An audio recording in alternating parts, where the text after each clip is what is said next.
Shalom, shalom. First and foremost, let's give all praises, glory, and honor to Yahweh, Ba'ashem Yahushai, Ba'ashem Rakakadash. Double honors to the apostles and elders of Great Millstone for teaching us his truth. Salutations to the sincere Akim and Aqua that may listen. May the blessing of election be upon your house.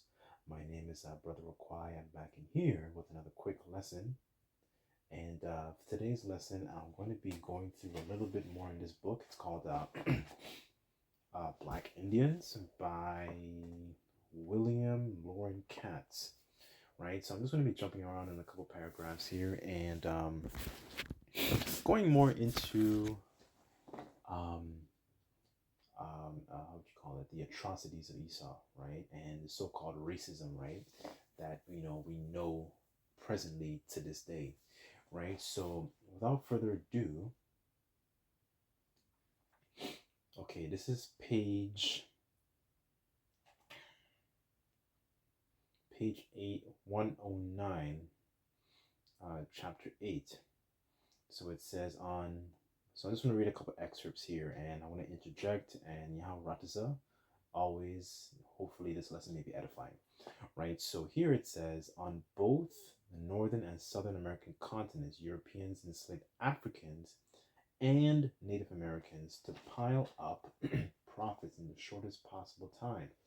This led to laws and policies that were genocidal towards Indians, and just short of that for Africans. In North America, the British added a new element to the relationship with people of color. It was a curious, sharp feeling of contempt, of personal contempt. Today we call it racism. It often seen as important for the English to emphasize the inferiority of dark people as it was to make a profit, right? So this right here is just outlining that actually, we had both the Southern Kingdom and the Northern Kingdom, going into slavery as well, right? Further on, it reads, the British missionaries, and soldiers quickly penetrated Native American villages with their beliefs, businesslike approach to life. By 1670, Indian men were using axe and hoes and wearing hats, shoes, stockings, breeches, and linen shirts, and carrying hatchets and knives made in England. Native women were using jewelry, brass kettles, thread, needles, scissors, petticoats, calico, lace, and mirrors produced across the Atlantic. As a matter of fact, let me just get a quick precept. Hold on.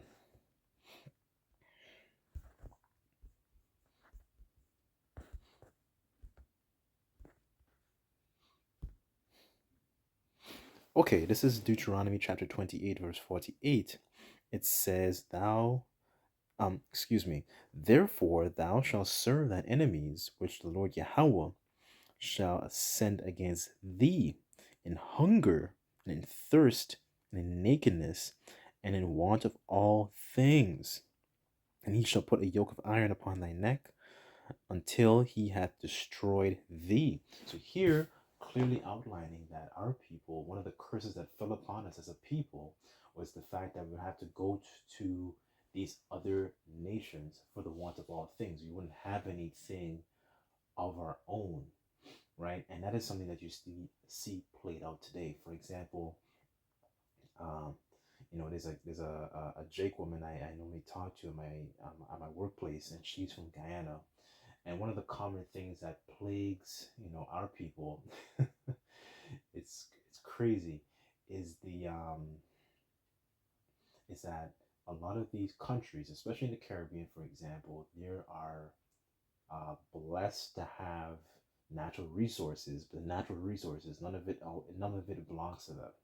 So, for example, in Guyana, there's a company that extracts a lot of the oil, and I believe they were also in Venezuela as well, called ExxonMobil, right? And this is a common thing that you see, within the tribes where they're located.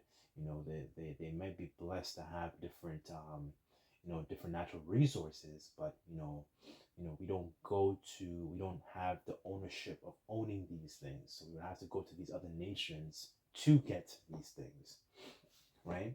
So further on in page 110, it says, oh, and also to add to that precept, it says, okay, so this is page 110, and it says the erosion of native culture followed. People who worshiped nature began to practice the Christian religion of their enemies. Those who cared little, um, excuse me, hold on.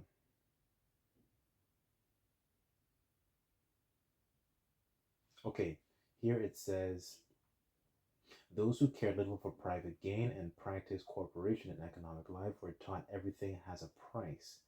From the first exchange of trinkets for land, muskets for corn, Christianity for the native faith in nature, an entire culture was guided towards a European love of possession, right? So here, it's outlining that Esau was one of the reasons that our people practice quote unquote Christianity today, and this is why our people are completely messed up in their minds. And this is another example of our people going to these other nations for the, and that also encapsulates the want of all things. So not just the physical, the tangible things, but also the quote unquote the abstract things, the abstract things such as philosophies, um, quote unquote education, right? Rather than coming back to our heritage and come back to our power, right? So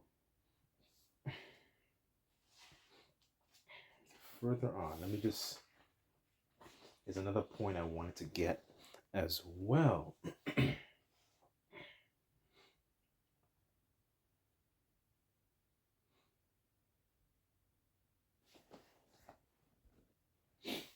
Okay, so this is continuing on.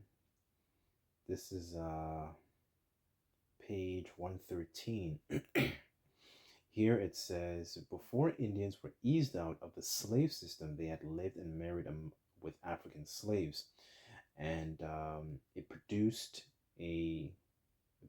and produced in their offspring a new class of Americans held in chains. When slave codes talked of Indian slaves, it probably meant those black Indians. For example, although New York's assembly banned Indian bondage in 1679, in 1682, it forbade Negro and Indian, excuse me, it forbade Negro and Indian slaves from leaving their masters' homes or plantations without permission.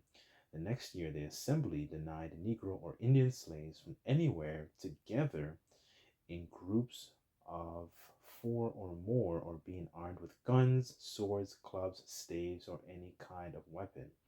Between 1619 and 1670, labor in North America had become divided by skin color. Um, Liberty itself would remain divisible by skin color through the American Revolution up until the Civil War and Emancipation.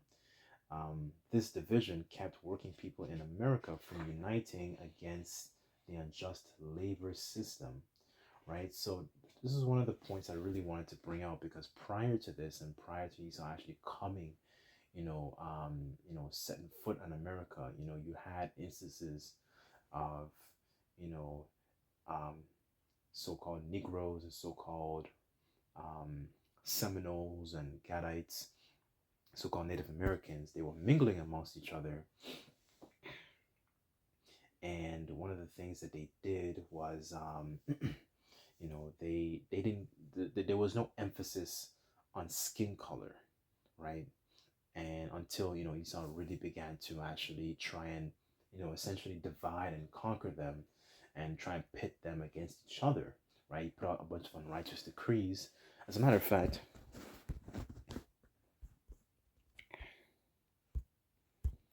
I read that in one of the earlier lessons I did. Isaiah 10 and 1, and it says, woe unto them that decree unrighteous decrees, that right grievousness which they have prescribed, right? And this is one of the ways that Esau has strongly, used to, take us down as a people, because there were endeavors that our people were, they were coming together and they were doing. And then Esau, what he began to do, and he created this strong emphasis on race, strong emphasis of, the darker being essentially inferior. And what it has done is messed up the minds of our people, right? And then, through the iconoclasm and, the push in this quote unquote Christianity, even to this day, our people still believe in that, the Savior, Yahweh Shai, is a so-called white person, when the scriptures actually clearly define and tell us that Yahweh Shai was a so-called black man from the tribe of Judah, right? And so, this is one of the things that Esau has really done to destroy the minds of our people, using the tactic of racism and pitting us against each other, right? And two, destroying our heritage. You know, so like not destroying our heritage, but pitting us against each other, right? So the divide and conquer tactic, right? And it's always only for money. Anything he does is always only for money. And then by doing so, he wants to make you in subjection under him. Even to this day, it's the same played out tactic, right? That he was doing back then, and he's still doing that now to this day. And that also proves that that which is then is now, and there is nothing new under the sun, right? So I just want to get two precepts.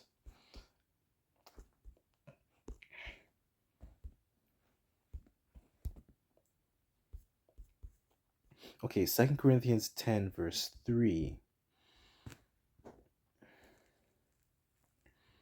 And it says, "For though we walk in the flesh, we do not war after the flesh.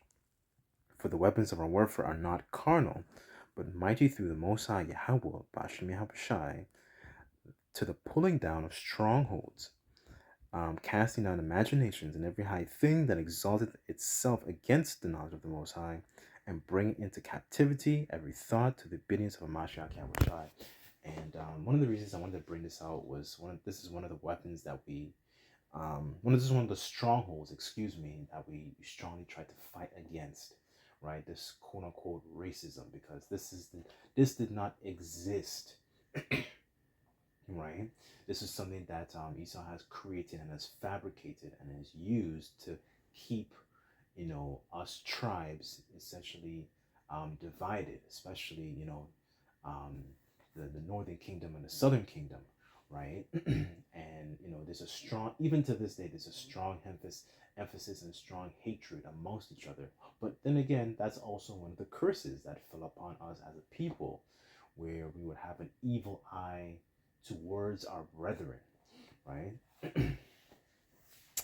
The next precept I wanted to bring out, because they also talked about um, so-called natives and so-called Negroes,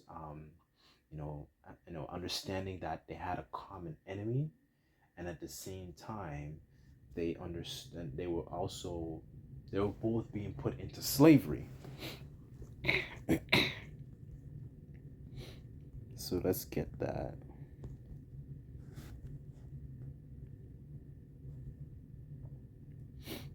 Okay, this is Jeremiah 50 verse 33, and it says, "Thus saith the Lord Yahweh of hosts, the children of Israel and the children of Judah were oppressed together, and all that took them captives held them fast, and they refused to let them go," right? And one of the primary places, this is the primary place where you had the northern kingdom and the southern kingdom both being oppressed together in the same place, right?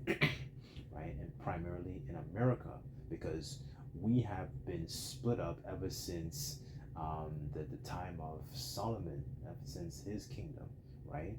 You had the northern kingdom, they went into captivity under the Assyrians, and then you had the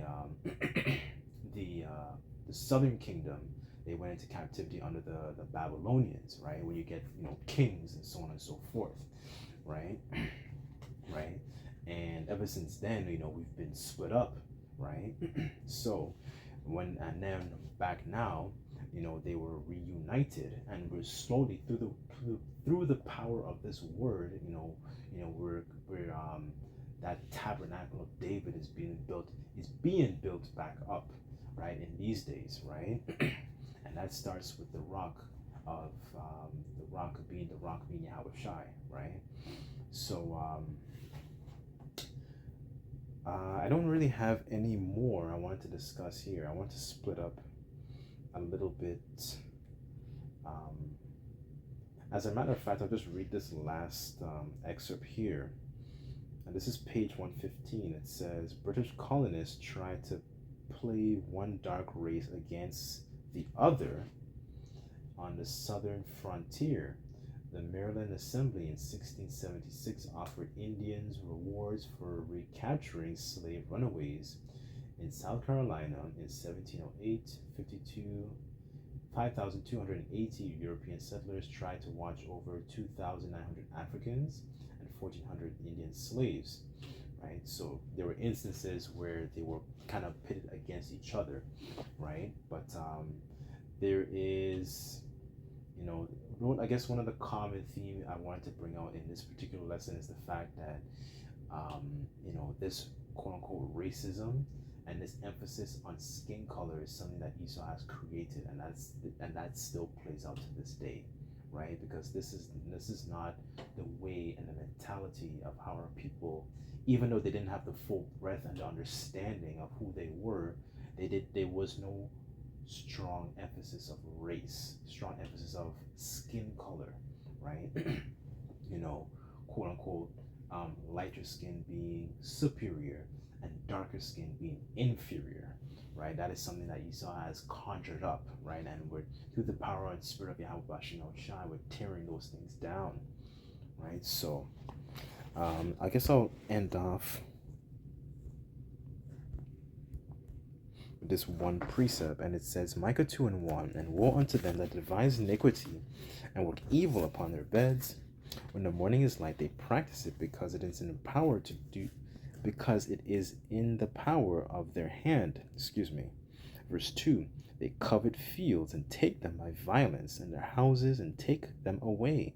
They oppress a man in his house, even a man and his heritage, right? So the little heritage that they had, the so-called Negroes, the so-called Native Americans, the little heritage that they had, all that was taken away when Esau began to push his sludge of quote-unquote Christianity to them. And that is something that our people still can't get over to this day, right? Because pursuant to Jeremiah 17, we've discontinued from our heritage, right? So anyways, I'll leave it there, but hopefully this video was edifying. And I'd like to give all praises, glory, and honor to Yahweh Bashem Yahweh Shai, Bashem Makakadash. Double honors to the apostles and elders of Great Millstone for teaching us his truth. Next time I say Shalom.